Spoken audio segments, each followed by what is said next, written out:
قرآن مجید فرقان حمید کی بڑی معروف آیہ کریمہ ہے جس کو میں نے تلاوت کیا ہے۔ اللہ تعالیٰ نے ارشاد فرمایا کہ وَإِنَّكَ لَعَلَىٰ خُلُقٍ عَظِيمٍ، اے محبوب علیہ السلام بے شک آپ عظیم اخلاق پر فائز ہیں۔ اللہ تعالیٰ نے نبی پاک صلی اللہ تعالیٰ علیہ وسلم کو بڑے عالی شان، بڑے بلند اور بڑے عظیم اخلاق کے ساتھ دنیا میں مبعوث فرمایا،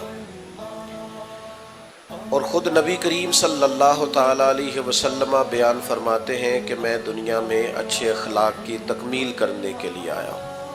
ہمارے ہاں لوگوں نے اخلاق کا مطلب فقط میٹھا بولنا سمجھ لیا ہے کہ میں میٹھا بولتا ہوں تو میں با اخلاق ہوں۔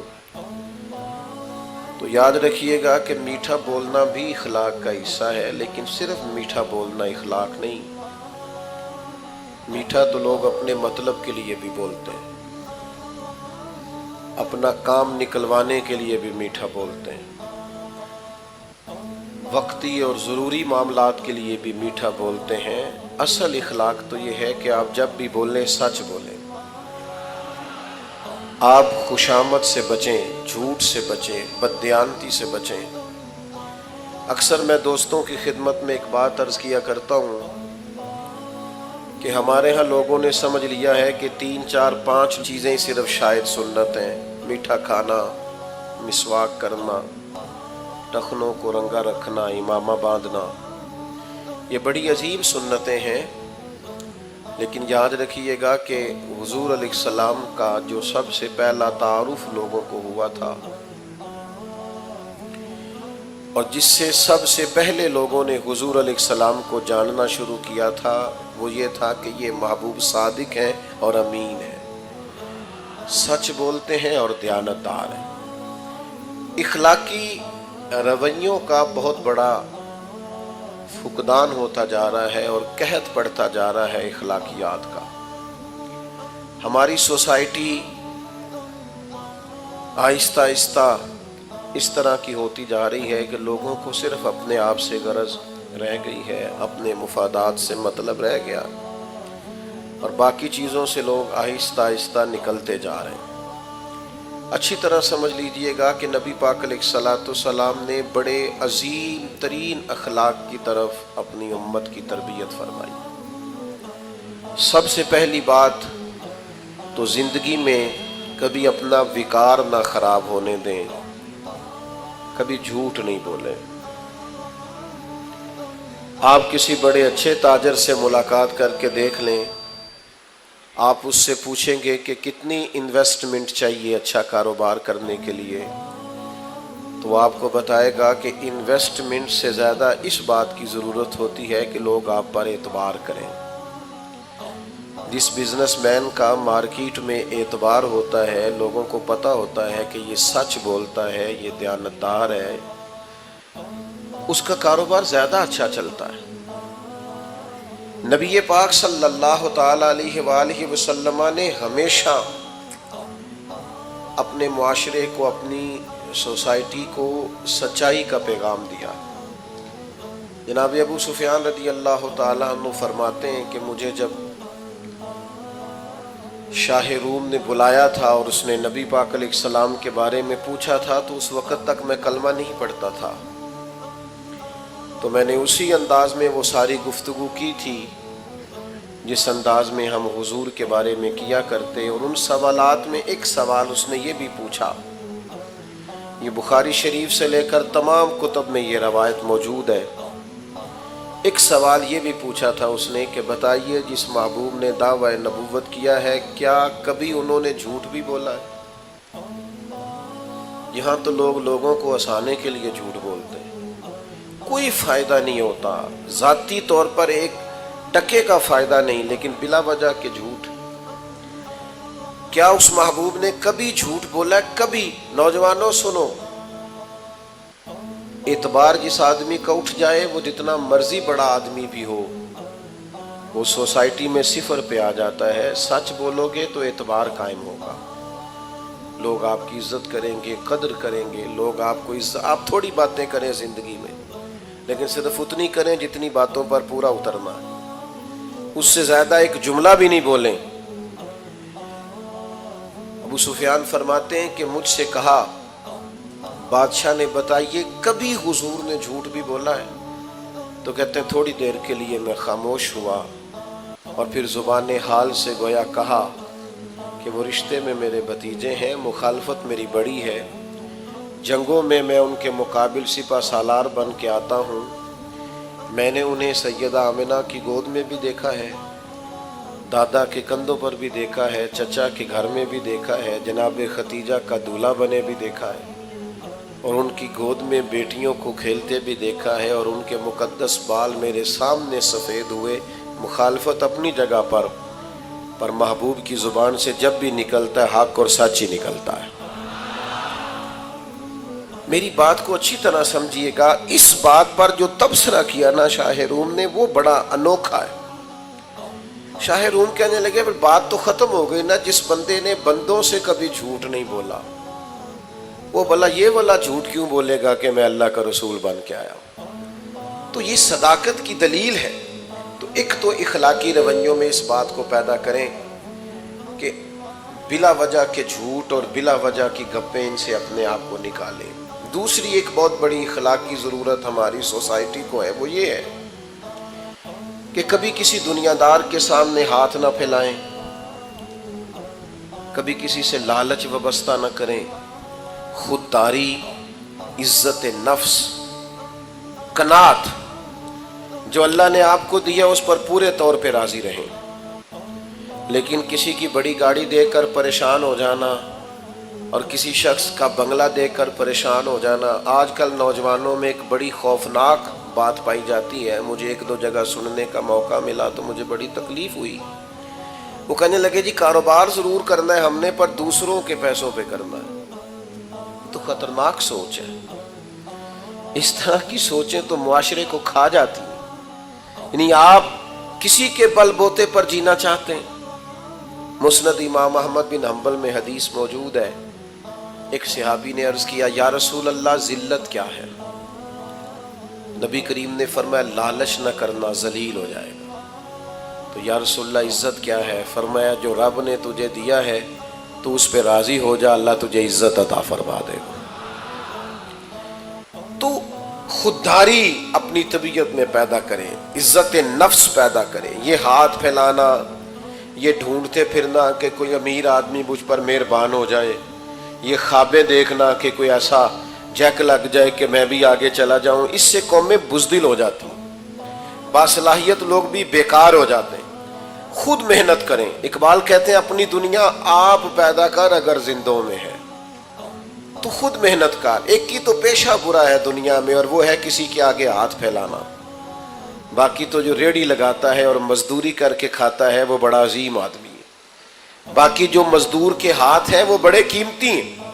کبھی کسی کی طرف، پھر میں آپ کو بڑی ذمہ داری سے اور تجربے کے بعد بتاتا ہوں کہ آپ خوددار ہو جائیں، اللہ مدد بھی بڑی فرماتا ہے۔ آپ ارادہ کریں کہ میں نے اپنے دست و بازو پہ آگے بڑھنا ہے، اللہ تعالیٰ رحمت فرماتا ہے اور بڑے دروازے کھول دیتا ہے، آسانیاں ہونی شروع ہو جاتی۔ لیکن جیسے جیسے ہرس، ہوس، لالچ، طمع بڑھے گا حالات خراب ہوں گے۔ حضرت حکیم بن حزام رضی اللہ تعالیٰ عنہ بخاری میں موجود ہے، فرماتے ہیں میں حضور کی بارگاہ میں حاضر تھا، نبی کریم علیہ السلام بانٹ رہے تھے تو میں نے بھی دیکھا جو ان کو بانٹتے، تو میں نے بھی بڑھ کے شوق تھے، دستے عطا کے سامنے دستے طلب بڑھا دیا۔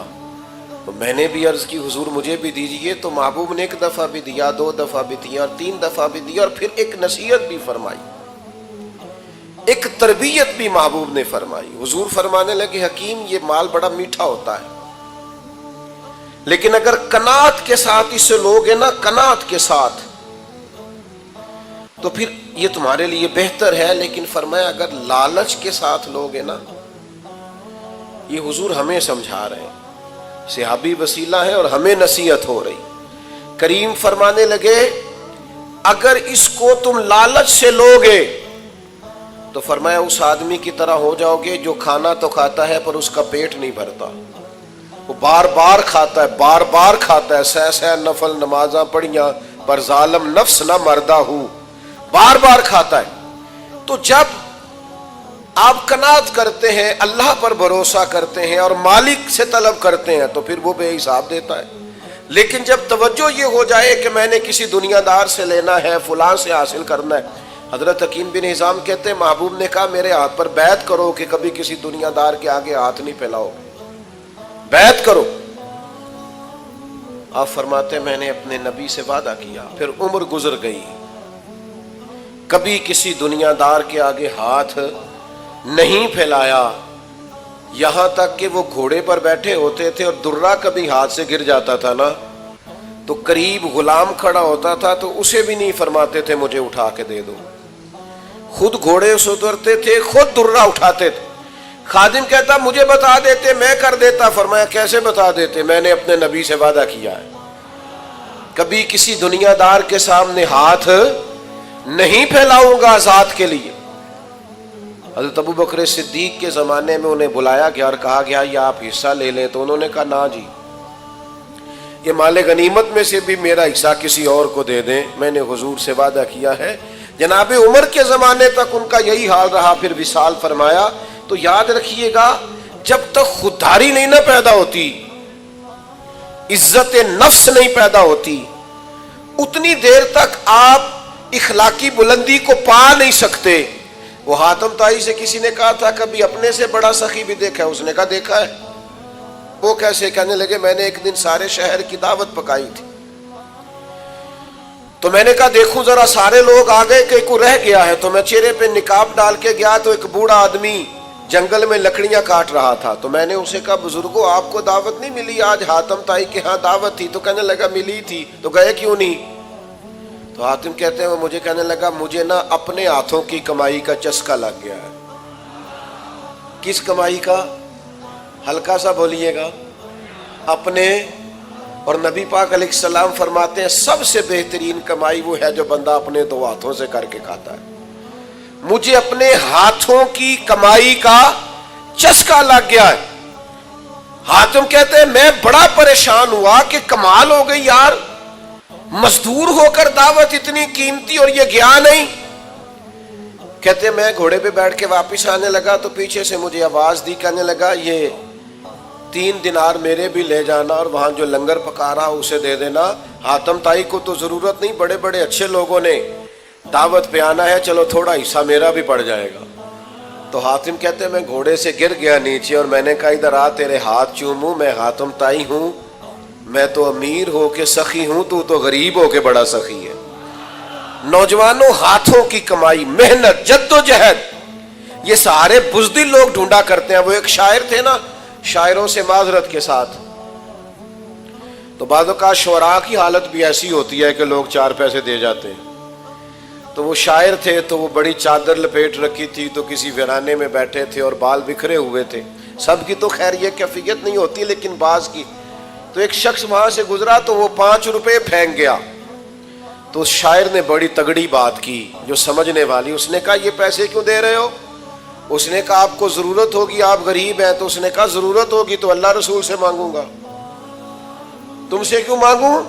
اس نے کہا آپ کو حاجت ہوگی، تو اس نے کہا یہ آرزوئے کرم اور میں آپ سے کروں، یہ آرزوئے کرم اور میں آپ سے کروں، یہ بھیک اس کو دیجیے جس کا خدا نہ ہو، میں کو لاوارث ہوں۔ دیکھیں نا، وہ آج بعض لوگ ایسے ہیں، بعض گروہ ایسے ہیں، بار شعبہ ہے زندگی سے تعلق رکھنے والے لوگ آتے ہیں جس کے بارے میں لوگوں کا خیال ہے کہ یہ آیا تو مجھے مفتی دینا پڑے گا، شاید یہ بندہ آیا تو مجھے بالکل پیسے نہیں دے گا۔ اعلیٰ حضرت بریلوی رحمۃ اللہ علیہ دکاندار کے پاس گئے سرسوں کا تیل لینے، تو آپ نے اسے بوتل تھمائی، کہا یہ تیل بھر دو، تو اس نے بوتل میں تیل بھرا تو فرمایا کتنے پیسے؟ کہنے لگا ویسے تو 5 آنے کی ہے، آپ ہمارے عالم ہیں، آپ 3 آنے دے دیں۔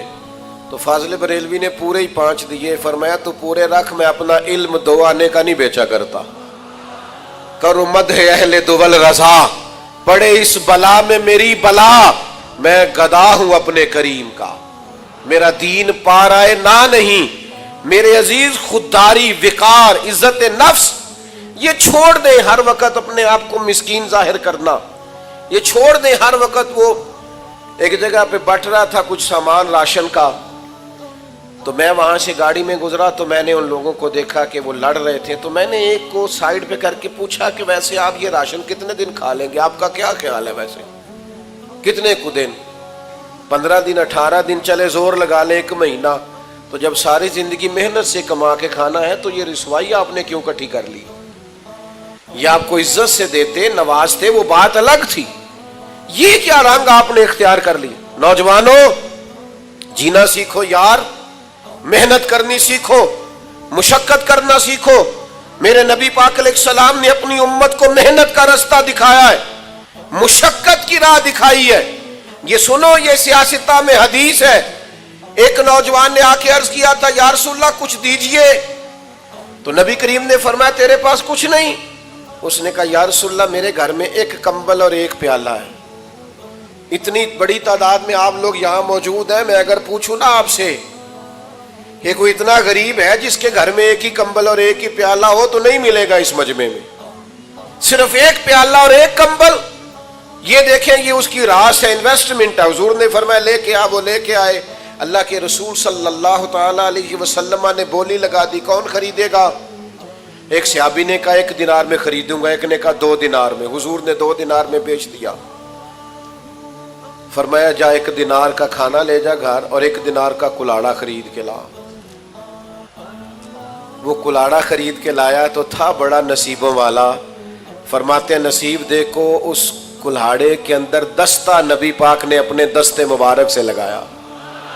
فرمایا جا جا کے جنگل سے لکڑیاں کاٹ، کھا بھی اور کھلا بھی، پہن بھی اور پہنا بھی، اور 15 دن مجھے اس طرح نظر نہ آنا، یعنی فرض نماز کے علاوہ ملاقات نہ کرنا. محنت کر، نکل میدان میں، اٹھ باندھ کمر کیوں ڈرتا ہے، پھر دیکھ خدا کیا کرتا ہے. ہمت کریں، جدوجہد کریں. جب آپ 1 قدم اٹھاتے ہیں تو اللہ کی مدد مل جاتی ہے.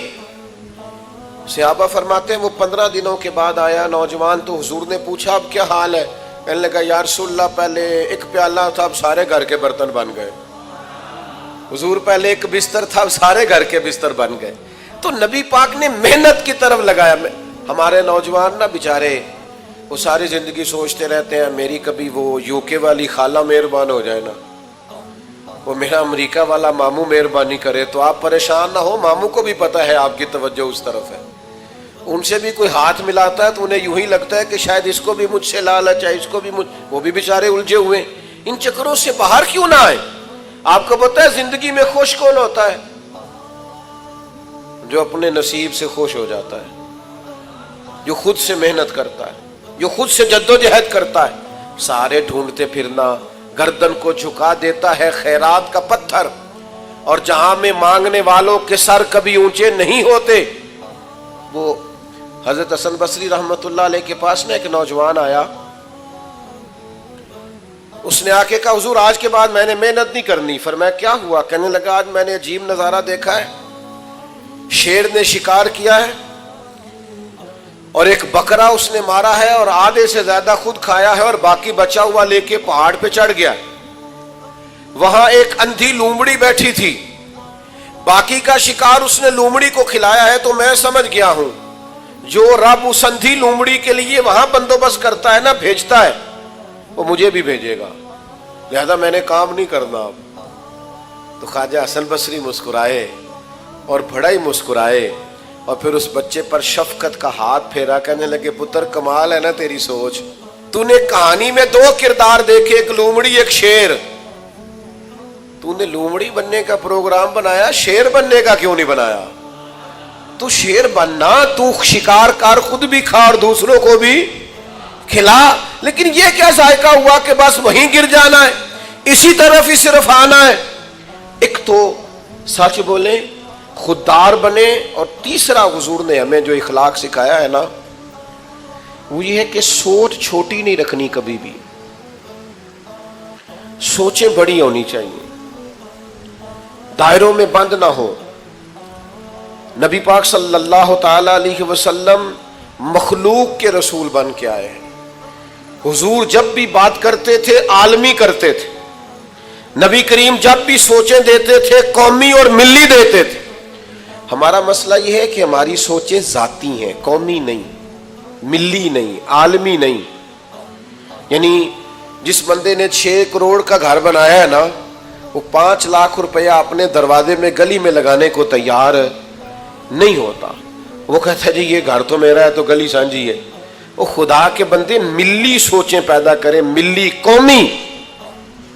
بزرگ فرمایا کرتے کہ پڑوسیوں کی آگ کسی وقت اس لیے بھی بجھا دینی چاہیے کہ اگر ان کی نہ بجھائی تو ہمارے گھر بھی آ سکتی.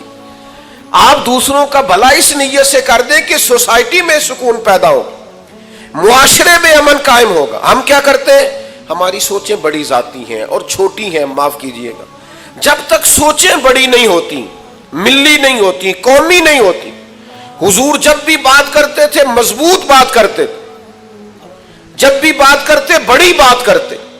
حضور صحابہ کو جب سوچیں دیتے تو بڑی دیتے، امت کو جب پیغام دیتے تو بڑی دیتے. حضور دنیا میں پھیلنے کی بات کرتے.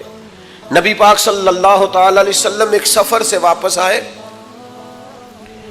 تو آثار سفر تھے حضور کے وجود نور پر. ہم لوگ سفر کرتے رہتے ہیں، میرے جیسے لوگ جو صبح کسی شہر میں ہوتے ہیں، دوپہر کسی شہر میں ہوتے ہیں. جس محبت سے آپ لوگ آئے ہیں نا، تو میں جنوبی پنجاب کی طرف نکلا ہوا تھا ایک دفعہ، تو مجھ سے ایک دوست نے پوچھا کہ یہ ضلع آپ کا ہے؟ میں نے کہا نہیں. کہنے لگے کون سا؟ میں نے کہا اب تو یوں لگتا ہے ہر ضلع ہی اپنا ضلع ہے.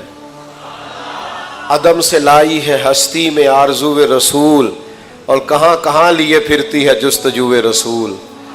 تو لگتا ہے ہر ضلع ہی اپنا ہے. اس طرح محبت سے والہانہ انداز میں محبوب کے غلام نوازتے ہیں. اللہ تعالی ہمارے حال پہ رحم کرے اور ہماری خطاؤں کو معاف کریں. جو عرض کرنا چاہتا ہوں اس پر غور فرمائیے گا، سمجھیے گا اس بات کو کہ سفر کرتا ہے نا بندہ، تو سفر کی ایک اپنی تھکان ہوتی، اس کی ایک اپنی. آپ 1 گھنٹے کا سفر کر کے گھر لوٹ آئے تو تھوڑی دیر آرام کرنے کو جی چاہتا ہے. سفر ہوتا ہے. تو محبوب کئی دنوں کے سفر سے واپس آئے تو آثار سفر تھے میرے کریم محبوب کی طبیعت پر. سیدہ طیبہ طاہرہ مخدومہ کائنات حضرت سیدہ پاک رضی اللہ تعالیٰ عنہ. حضور جب کہیں جاتے تھے تو سب سے آخر میں سیدہ فاطمہ کے ہاں تشریف لے جاتے، واپس آتے تو سب سے پہلے سیدہ کے ہاں تشریف لے کے آتے.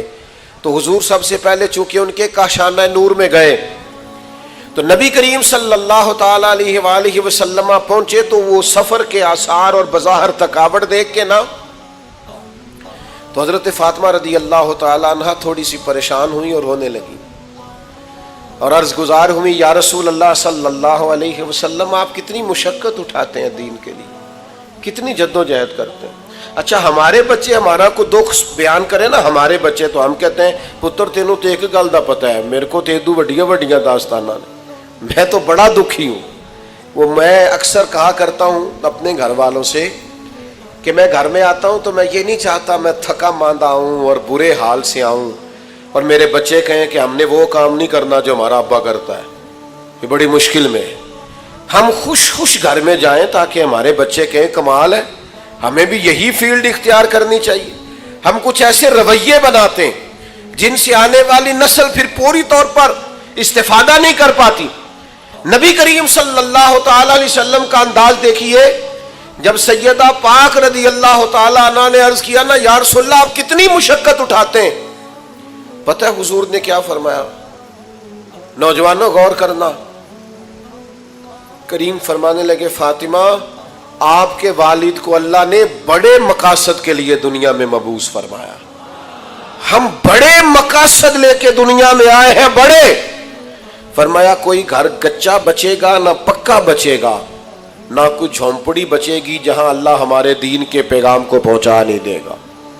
ہم بڑے مقاصد کے ساتھ دنیا میں آئے اور بڑے کام کر کے جانا ہے. حضرت عمر ایک دفعہ حضور کو دیکھ کر کے موٹے بان کی چارپائی پہ آرام فرما ہے اور پشت مبارک پر بان کے نشان ہے تو جناب عمر رو پڑے. تو اس وقت بھی حضور نے ایک سوچ دی.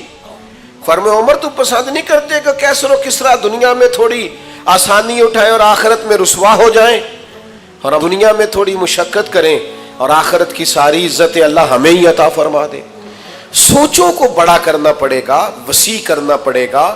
آج کل تو ایسی ہوا چلی ہے کہ ہر شخص سوچتا ہے تمام شہر جلے بس ایک میرا گھر نہ جلے، یہ سوچ ٹھیک نہیں ہے۔ آپ ملی اور قومی سوچیں پیدا کریں۔ ایک بہت بڑا اخلاق یہ ہے ہمارا کہ تھوڑا سا نا دوسروں کے بارے میں بھی سوچنا شروع کریں۔ دیکھو، وہ وجود کسی کام کا نہیں ہوتا جو نفع بخش نہ ہو، وہ علم کسی کام کا نہیں ہوتا جو نفع بخش نہ ہو۔ جب تک آپ دوسروں کا فائدہ نہیں سوچتے، یعنی حضور علیہ السلام کے جملوں کا حسن دیکھیے، فرمایا میرا مومن ہی وہ ہے جو اپنے لیے پسند کرے وہی اپنے بھائی کے لیے بھی پسند کرے۔ آپ کی سوچوں میں آپ اس حدیث پر عمل کریں، پورے ملک میں کبھی کوئی ملاوٹ نہیں کرے گا، کبھی کوئی دھوکہ نہیں دے گا، کبھی کوئی فراڈ نہیں کرے گا۔ ہمارے اسا فرمایا کرتے مدرسہ اس طرح کا بنانا کہ تمہارا اپنا بچہ بھی اس میں پڑھ سکے، کھانا اس طرح کا پکانا وہاں کہ تمہارا اپنا بچہ بھی اس طرح سے کھا سکے، ماحول ایسا بنانا کہ جو کم از کم تم خود سمجھو کہ یہاں ہماری اپنی اولادیں بھی یہاں وقت گزار سکتی ہیں۔ میرے عزیزو، کوشش کریں تھوڑا تھوڑا دوسروں کا فائدہ کرنے کی، اور اس طرح فائدہ کرنے کی کہ پھر کسی کو پتہ نہ ہو ہمارا فائدہ کون کر رہا ہے، پھر نفع نہ ہو، یعنی نیکیوں کا رشتہ رب رسول کے ساتھ ہو، چھپی ہوئی نیکیاں ہو، کسی کو خبر نہ ہو۔ جب آپ اس طرح سے نیکی کا مزاج اور رواج پیدا کریں گے تو آپ محسوس کریں گے کہ برکت ہونے لگی ہے۔ 4 باتیں آپ کی خدمت میں عرض کی ہیں۔ جھوٹ اپنی زندگی سے مکمل نکال دیں، اور آج سے کوشش کریں، یہ نکل جاتا ہے۔ آپ اپنی زبان کو ذرا محتاط کریں، تھوڑی باتیں کرنی شروع کریں، آپ خود وزادار ہو جائیں گے بہت زیادہ۔ دوسرا، لوگوں سے لالچ چھوڑ دیں، کچھ بھی نہیں دیتے دنیا دار، نقصان ہی ہوتا ہے، طبیعت میں بے چینی اور بے قراری پیدا ہوتی ہے۔ تیسری گزارش آپ کی خدمت میں یہ کی ہے، سوچوں کو بڑا کریں، یہ حضور نے ہمیں سکھایا ہے۔ وسیع الظرف بنیں، دل کو کشادہ کریں۔ سلطان صاحب کہتے ہیں دل دریا سمندروں ڈونگے، کون دلاں دیاں جانے، اور ایک جگہ یوں بھی کہتے ہیں کہ 14 طبع کی دلے دے اندر اسی تمبو وانگو تانے۔ چوتھی اور آخری گزارش آپ کی خدمت میں نے یہ عرض کی ہے کہ کوشش کریں کہ دوسروں کا ہم سے کوئی نہ کوئی فائدہ ہو جائے۔ یہ 4 باتیں حضور کے اخلاق سے اپنے پل